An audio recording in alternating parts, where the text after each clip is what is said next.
Bonjour à toutes et à tous, bienvenue dans cette nouvelle vidéo. Alors hier j'ai fait une vidéo sur l'éclipse lunaire qui aura lieu demain. C'est plutôt de l'astrologie mondiale. Aujourd'hui on va reprendre exactement le même thème. Vous voyez que j'ai le thème juste là. Je vous mets le thème, hop, je me décale un petit peu juste ici. Donc c'est le même thème évidemment, mais on va parler ici des 12 signes du zodiaque en fonction de votre soleil et également en fonction de votre ascendant. Le soleil ça va plutôt régir tout ce qui touche ici à votre âme, mais aussi à la vitalité, également à tout ce qui touche à la visibilité, puisque le soleil évidemment est source d'énergie, source de lumière. L'ascendant au contraire, c'est plutôt tourné autour de la destinée, et c'est vraiment tout ce qui est relié à la matière, c'est l'incarnation. Donc c'est vraiment au niveau du corps. Donc en fonction de votre ascendant, donc je vous invite vivement à connaître bien sûr votre ascendant pour écouter cette vidéo. Excusez-moi, il y a le bébé qui est juste à côté, donc on essaie de tourner quand même, de travailler avec la petite. Donc voilà, je vous mets le thème juste là, et puis, eh bien on y va, on avance ensemble. Alors, qu'est-ce qu'on a dans ce ciel ? Eh bien tout simplement, on va commencer peut-être par la planète la plus rapide, c'est-à-dire la Lune. La Lune est en Scorpion. Donc ici, cette Lune va recevoir, comme on l'a vu, un aspect de Mars. Donc ça va donner, on l'a vu hier, beaucoup de dynamisme, beaucoup d'énergie, peut-être un brin vindicatif, un brin véhément ici. Pour qui ? Eh bien, pour les deuxièmes décans principalement du Scorpion.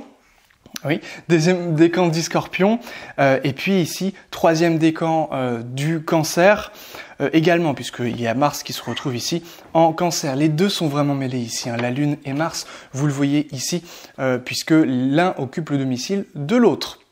Donc ici, Scorpion deuxième décan, beaucoup d'agitation, beaucoup d'introspection. Alors c'est plutôt recommandé l'introspection ici pour vous les Scorpions.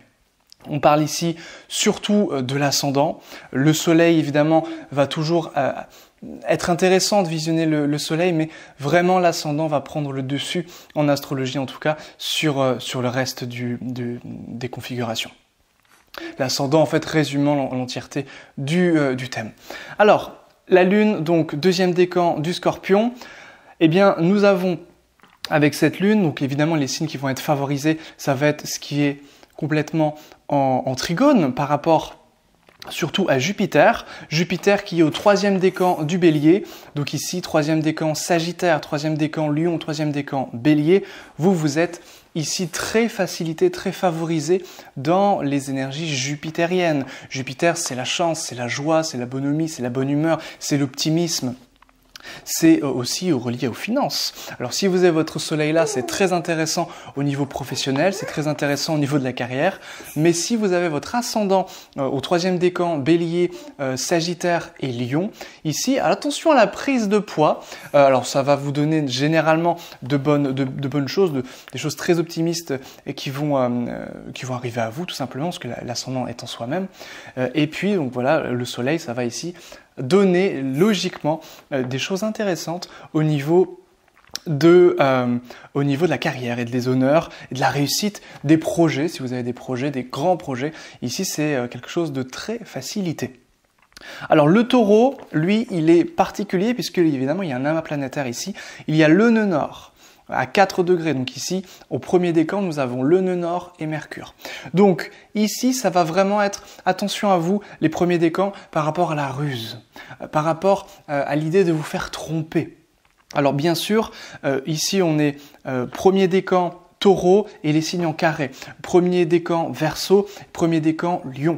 Alors là, attention un petit peu, justement, pour tout ce qui touche à la ruse, vous faire tromper, évitez de signer par exemple des contrats ou des choses un petit peu comme ça, puisque Mercure, le nœud nord, on est dans cette idée que les choses sont floues, on est dans cette idée qu'il y a quelque chose de confus, de pas clair et qui peut revenir un petit peu à nous, d'autant plus que Mercure est rétrograde, donc on va vraiment éviter toute signature de contrat, les transactions vont être ici à éviter notamment. Alors on a ici bien sûr Mercure rétrograde durant une éclipse, donc c'est quelque chose qui va persister jusqu'à l'éclipse prochaine, donc ici durant environ 6 mois. Donc attention ici à cette position là. Alors Mercure quand même, ça peut donner comment je pourrais dire ça, la puissance de l'introspection, encore une fois ici, le nœud nord permettant ici, et généralement dans les éclipses, ça c'est très intéressant pour rentrer en soi-même dans cette introspection, dans cette méditation, et Mercure, c'est vraiment le discernement. Donc, en étant rétrograde, elle est plus puissante, cette planète. Donc ici, il y aura un fort discernement pour les premiers décans du Taureau, particulièrement premier décan Capricorne et premier décan Vierge. Ici, on est sur les signes de Trigone également. Le Mercure, il est moyennement bon en réalité pour tout ce qui touche à la communication, pour les Taureaux, les Verseaux et puis les Lions ici. Donc évidemment, le signe opposé, le Scorpion ici, avec le nœud sud dans le premier décan, c'est pas quelque chose de très très favorisé en termes de communication également. On continue donc avec Vénus. Vénus est à 27,56 des Gémeaux. Donc Vénus, c'est bien sûr tout ce qui touche à la beauté, au bien-être, aux relations. Donc les Gémeaux 3e décan seront particulièrement inspirés et toucheront à eux au niveau de la beauté, c'est-à-dire que la beauté viendront à eux, les relations viendront à eux. Ici, on est surtout sur des ascendants Gémeaux 3e décan. Également favorable pour les 3e décan du Verseau, 3e décan Balance, et puis également 3e décan Bélier. Alors là vraiment, 3e décan Bélier, vous avez Jupiter, vous avez Vénus. Ça, niveau mariage, niveau de l'enseignement, niveau des études, mais études supérieures qui élèvent l'esprit avec une touche de beau, une touche de bien-être, au niveau de la philosophie notamment, au niveau de la pédagogie. Là, on est vraiment, c'est vous qui êtes les mieux lotis, les 3e décan Bélier. Et puis également, 3e décan Lion, ici, puisque c'est en sextile aux Gémeaux. Alors, un petit peu plus difficile sur le plan relationnel pour les Vierges, 3e décan, puisque Vénus va se retrouver en chute ici au niveau du 3e décan de la Vierge.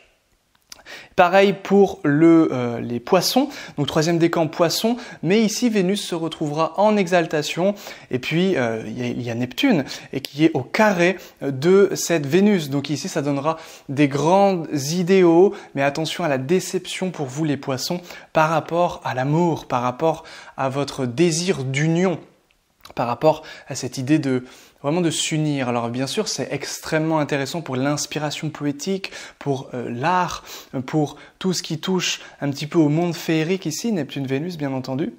Mais attention à ne pas, c'est-à-dire à savoir dire non aussi par rapport aux relations, par rapport à l'amour, au désir, puisque Vénus va ici représenter le désir profond.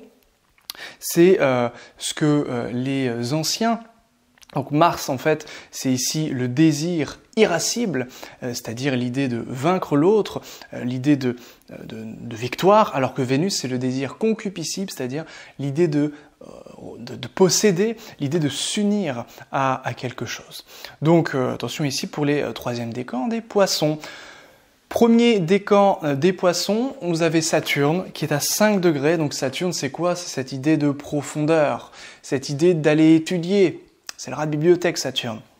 C'est l'idée peut-être d'aller faire des petites fouilles.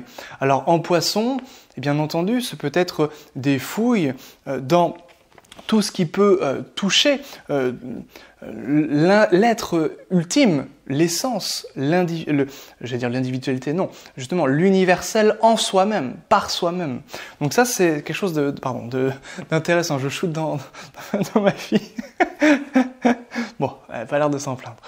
Alors, le Saturne, donc les signes qui seront avec cette planète, eh bien, donc ils seront favorisés par rapport à cette planète d'introspection, cette planète de profondeur, seront les premiers décans, justement ici Scorpion, d'où l'idée, l'importance pour les Scorpions vraiment d'aller dans cette introspection en profondeur. Il y a le nœud sud, il y a la Lune, il y a Saturne au Trigone, donc là c'est vraiment que des énergies, que des planètes qui vraiment ont la vertu d'aller en profondeur dans les choses, puisque ce sont des planètes toutes d'introversion. Donc voilà, des petites choses ici très très intéressantes par rapport au Scorpion. Évidemment, c'est des énergies un petit peu tendues, un petit peu difficiles. La Lune est en chute, il y a une opposition avec Uranus, il y a un aspect, très mauvais aspect ici de trigone avec un Mars en chute, ce qui donne, en fait, ce qui casse le trigone et qui fait passer au rang de carré, donc c'est des choses un petit peu plus difficiles ici.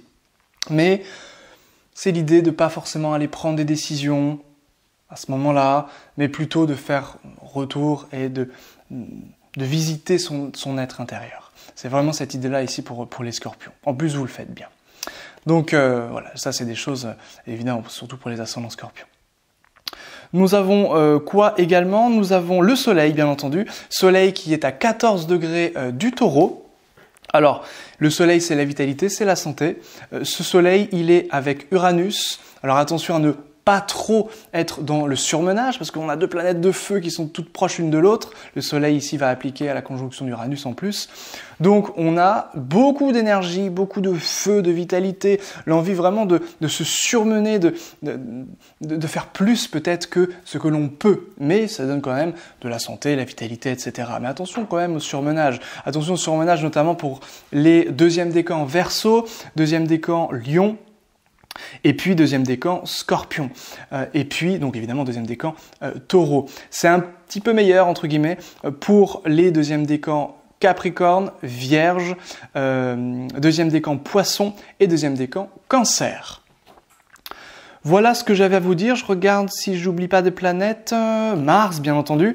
Donc le Mars, il est à 21 degrés du Cancer. Ça va. Alors il est très ambigu ce Mars puisque si vous avez un ascendant ici dans le troisième décan du Cancer, ça va, attention à votre corps, attention à votre corps, aux problèmes d'estomac, attention à la poitrine, attention à ces petites choses-là, parce que Mars est en chute quand même dans le signe du Cancer. Attention à cette idée, aux fièvres, ou à l'idée que vous pourriez vous sentir un petit peu à fleur de peau avec ce Mars ici.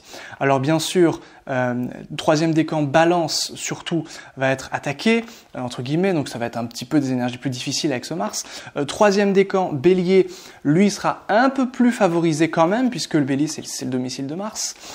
Et bien entendu, le signe qui fait face, donc troisième décan Capricorne, là Mars est en exaltation, donc attention les Capricornes, troisième décan, là ça risque de chauffer un petit peu pour vous aussi, parce que Mars va se retrouver extrêmement puissant ici pour vous.